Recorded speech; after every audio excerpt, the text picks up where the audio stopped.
Peace and love, everyone. Good morning. How are you? I'm going to mute that outside mic. I hope you can hear me okay. Let's get rid of that. Let's tune that in. There we go. Peace and love, everyone. Thanks for being here. I grab my glasses here. Hey, Rose, KT, J. David, Beverly, Andrew, Pat, Privacy Joe. Hi again, Amy, Jen, Sandy, Octavio, Martha, and Brother Ed. Thanks for all being here this morning. Peace and welcome to Not Church. Mysticism for spiritual growth. No doctrine, no dogma, no Bravo Sierra. My dear friends, I'm leaving for California tomorrow to meet with movie producers. And I'm going to be speaking in Santa Barbara on Wednesday evening.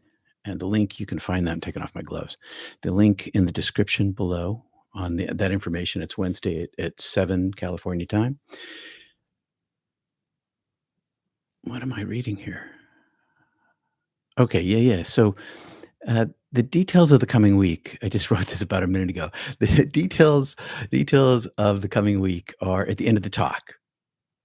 Because I'm leaving for a week, I'm going to be gone for 10 days. You'll understand how this is all the programming is going to run at the end of the talk. There'll be reruns, basically. So someone the other day called what I do here a sermon. At the end of your sermon, maybe I'm preaching sermons. What do you think? I'm not sure what to call these. I'm still trying to figure that out. Are they sermons? They're kind of close to sermons. Anyway, but it's mysticism. It has nothing to do with structured theology. Now, what I want to share with you now comes from one of the most profound experiences of my life. My first NDE, my first near-death experience. Now, at that moment, I encountered something beyond words. An overwhelming, eternal current of boundless, ceaseless love. It wasn't just around me. It expanded through me, filling and overflowing until I became a singular particle of light, wholly entangled with that love. In those timeless moments, I was love with a capital L. And when I returned to this earthly body, hey, kukla, my grandmother used to say, kukla. When I returned to this earthly body, my connection to that infinite love felt smaller, a tiny string, a thin vine running through me, too narrow to hold the fullness of what I had known. And yet, even that fragment changed everything. It became a lifeline, a conduit for love. And it was so powerful that it transformed my understanding of myself, my purpose, and how I connect with others. This love, capital L, is what Christians call agape, unconditional, ungrasping, unearned, and constant. It is the love of heaven. Abiding in love back here on earth, I've found that this love doesn't come automatically. It's something we must return to again and again, like revisiting the heart of our soul. I was afraid I would lose it when I first began. And so I learned to cultivate that vine. I took the time to quiet my mind and focus on abiding in this love. I learned a little more about how to love my beloved myself and my neighbors with and in the same love in the process. In this process, the barriers between you and me and you dissolve. But how do we understand this kind of love? How do we live it? It starts with stillness, learning to be instead of doing. I'm going to shut off my phone thing over there. Learning to be instead of doing. I was just doing instead of being. I'm trying to be while I'm doing this with you. When we quiet down the monkey mind that overruns our souls, we create space for love to flow. As Jesus said in John 13:34, so now I am giving you a new commandment. Love each other just as I have loved you. You should love each other. The word command here is fascinating because in the Greek it's entolos, meaning an order or instruction. But in Aramaic, the word is puktana and has a richer meaning. It's a lesson, a repeated practice, a reminder to visit and revisit love regularly. I give you a new practice. Love as I love you. So, how did Jesus love? How did Jesus love his disciples? How did they know his love? They felt it. He radiated energy, a tangible aura of his divine presence. This is why Jesus is depicted with a halo in so much of Christian art, symbolizing his overwhelming energia. We encountered that word last week in meditation. Energia, the 16th, 15th century word, the energy of the divine, the energia. The people who followed him experienced his love as words, in the words, woven in, and as a living, flowing power within themselves. Have you ever felt it? A moment of stillness, clarity, or silence when you're swept away by something so much greater than yourself? It's not always dramatic like an NDE or a major STE. It could be subtle, like a wave of peace. But when you feel it, you know it. This is what Jesus was teaching.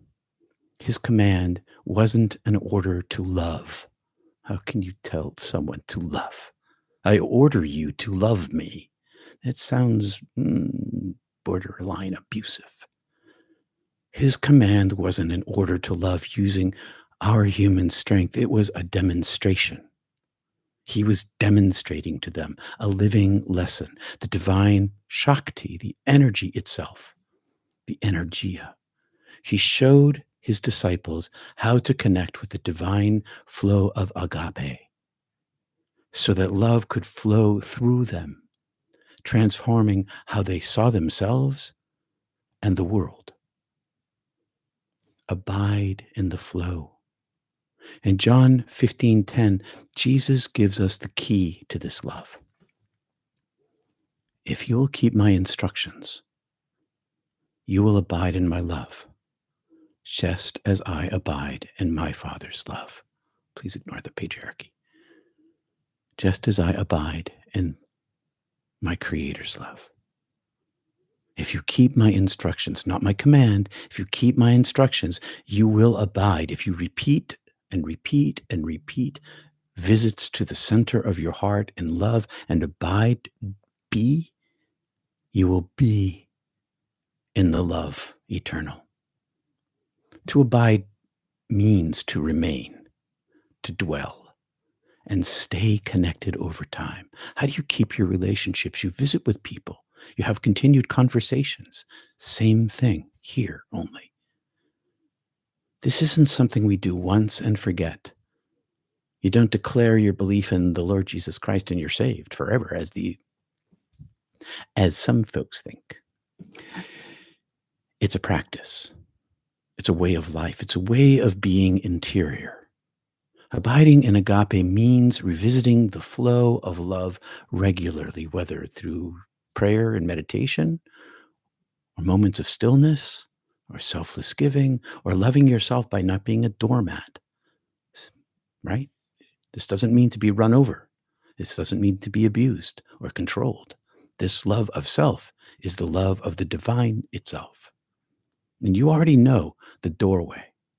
If you've had a mystical or spiritually transformative experience, the feelings of awe, peace, and connection you felt are the same ones you can revisit now using recollection. Remember those feelings. Bring your mind to that space. Don't grasp the idea of them. Don't try to understand them. Visit the space. Be awed in the cathedral of your heart. Let silence settle in, and the love will show itself. So, what's in it for you? What does this mean for you this week? It means understanding that Jesus, Yeshua, wasn't asking us to rely solely on human love. He was inviting us to step into the divine flow of love, the same love that carried him through to all of us, all of his disciples. The same love, this Christ consciousness, this divine energy, this energia, this prana, this shakti, this chi, whatever you want to name this thing, isn't what it is. But you know what it is because it's touched you. It has no name. It is the energy itself, the energia itself. Even amid life's challenges, we can abide in this energia love, this agape love. It may not always feel overwhelming. Sometimes it's just a little tiny trickle, like a small bath compared to the ocean I experienced during my NDE. But that trickle was enough for me to begin. It reminds us that our true identity helps us live with goodwill, peace, and grace. Capital G, capital P, capital G. Live within this. It helped me begin and continue because it gives little thirst satisfiers along the way. Abiding in love isn't about doing more, except for your interior practice. It's about resting, and this is what the practice is all about. It's about resting in the presence of the primordial force of the universe, love itself. This is what he was talking about.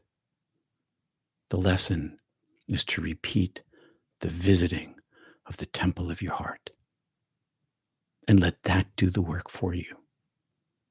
So, may the force be with you. Thanks for joining me here today. On Monday, tomorrow, on Wednesday, I have already previously posted meditations for reruns, and next Sunday, church, same thing, a rerun, and also next Sunday, after the rerun, Dr. Ken Gilligan will host Mystic Chai Salon, and the link will be on the in the description next week, and you'll get an email too. So sign up for the email if you want to keep up. Join us at the top of the hour today for Mystic Tea Salon, so I can tell you my new, true, mystical, craziest computer story event thing that has ever happened to me since I bought my first Macintosh 512KE in 1986. Okay, so this is Jesus messaged me, but not in an app. And it was essentially the message of today. I can't explain how this worked. I just will tell you. Thanks for your financial support. You're the glue that holds this community together. And in terms of financial support, somebody this week sent me these beautiful books. The Love Poems of Rumi, Islamic Mystical Poetry, Sufi Verse from the Early Mystics to Rumi by Penguin Random House. Love these books. And also,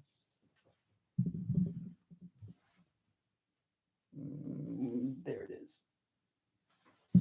That nice little, lovely little painting that has sailboats on an ocean, but the sailboats are also sailing in the sky. Very uplifting, very transcendent sort of painting.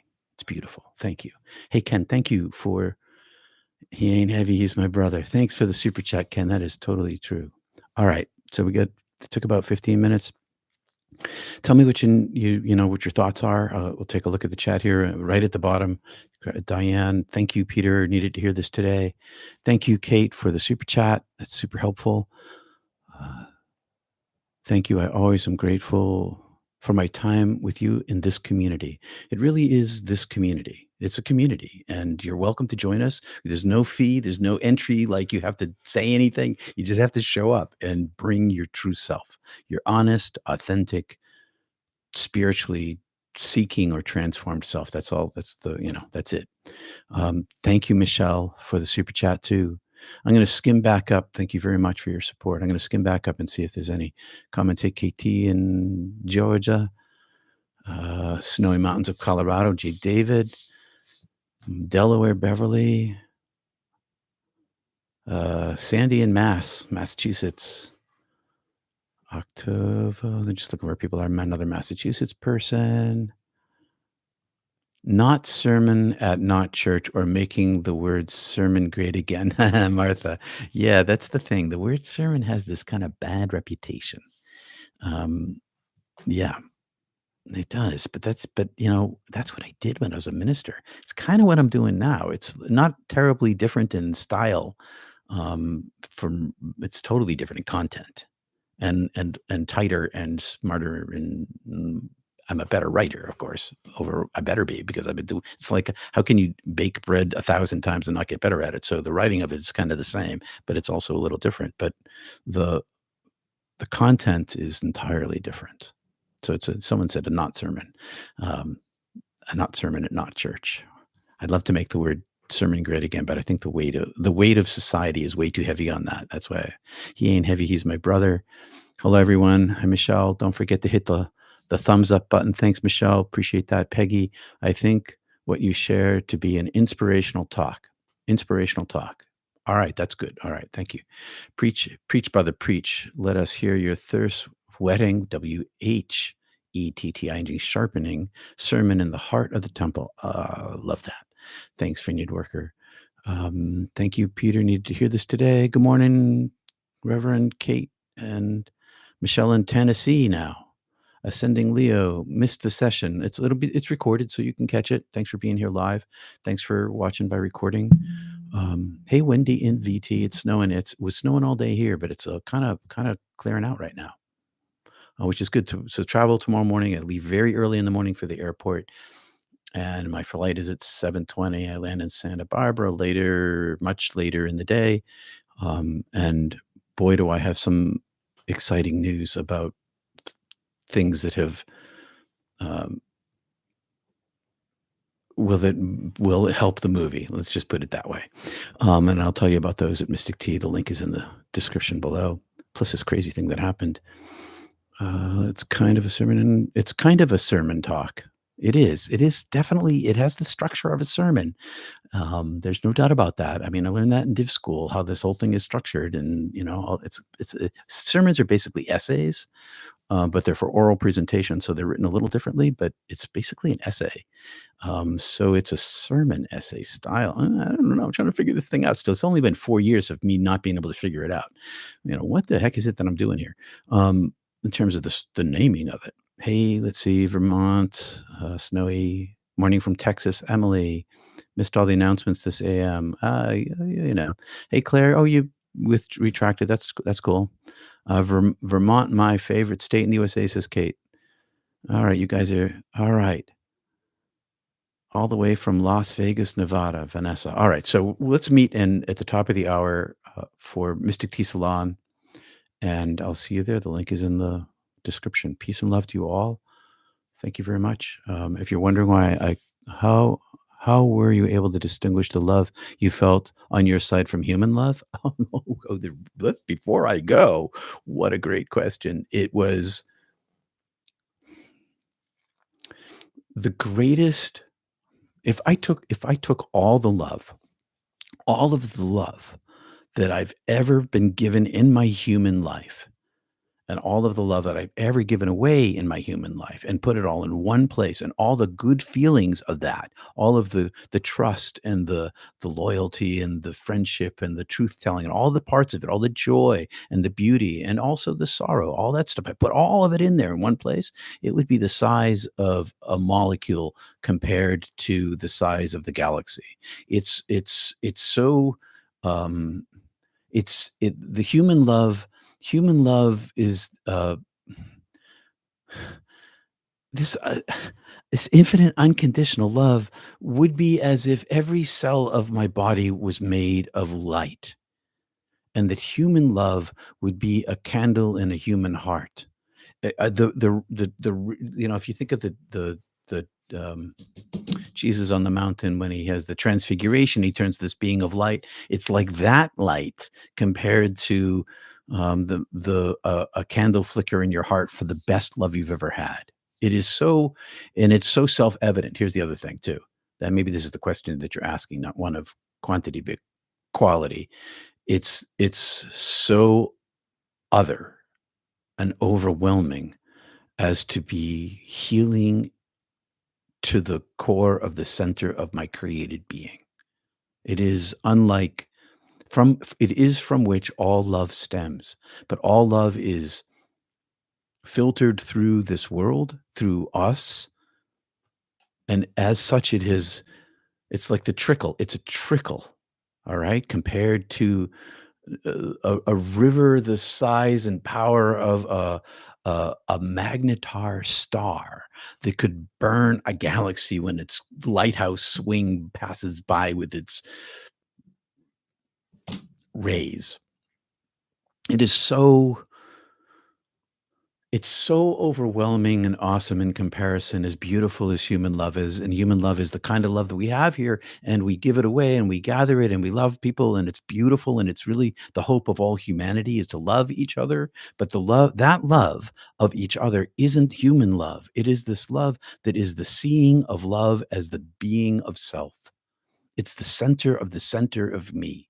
It's the that sees the center of the center of you, that is the center of the center of you, and not just you, but of all things. It is so incomparably healing and safe that nothing I can say compares. But human love is powerful here. To step it down to human love, it's what holds us together as families, as friends, as communities, as nations. It's the binding agent no matter what happens in the world. Human love, and it's not just humans, okay? It's dogs and cats and I've seen videos of animals loving each other, and I don't just mean procreating. What I mean is that I've seen them like kissing each other and hugging each other. And have you ever been hugged by a dog? I mean, love. It's the most powerful thing we have as humans. But more powerful than that is the love that is us. Anyway, I hope that's helpful, or just I just went off on this crazy jack. Um, I've almost used the same analogy describing it. Excellent. Never knew love like I experienced could I ever exist. It makes you so grateful and love God beyond what you can imagine, says Kate. This is totally exactly what I'm talking about. No words can describe it. It is a feeling, says Diane. Yes. Uh, candle is to sunglasses. All right, nice. It's complete, unfiltered, unjudging. Brother Blue, Brother Blue, Brother Blue, Brother Blue.